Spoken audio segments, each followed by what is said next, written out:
La maison de l'entreprise a accueilli la deuxième journée du secteur privé organisée par le PNUD et en collaboration avec des organisations patronales.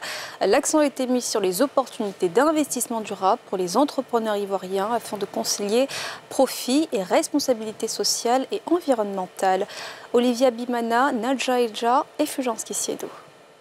La contribution au financement du développement durable de la Côte d'Ivoire au centre de la deuxième édition de la journée du secteur privé. Au cours des échanges, le ministre du Commerce et de l'Industrie a insisté sur le rôle des entreprises privées dans la mise en œuvre du plan national de développement, conformément au projet d'une Côte d'Ivoire solidaire porté par le chef de l'État, Alassane Ouattara. Il est réaffirmé dans ce plan le rôle important du secteur privé, qui est le moteur de la croissance, dont la contribution est de l'ordre de 75%, avec pour objectif notamment de transformer notre économie, de renforcer le rôle du capital privé et d'accélérer la création des richesses et d'emplois tout en respectant les engagements en matière de préservation de l'environnement. La représentante résidente du PNUD est elle aussi revenue sur la problématique de la protection de l'environnement pour une Côte d'Ivoire dont l'inaction dans ce domaine pourrait s'avérer très coûteuse. La Côte d'Ivoire est profondément vulnérable aux effets du changement climatique.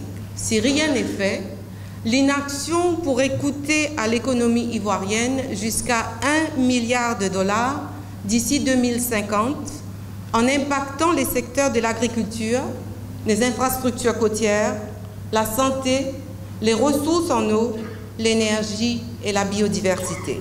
Pour faire face à ces défis, la Confédération générale des entreprises de Côte d'Ivoire veut accompagner les entrepreneurs dans leur quête de financement allant dans le sens de la préservation de la nature.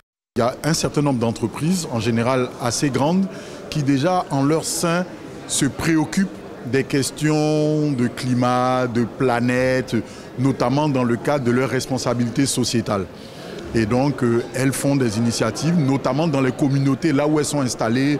Une prochaine cartographie des investisseurs alignés sur les objectifs de développement durable des Nations Unies devrait voir le jour dans les prochains mois. Il s'agira pour les entrepreneurs de se faire indiquer des lieux où ils pourraient investir, participer à la protection de la planète, tout en développant leurs entreprises.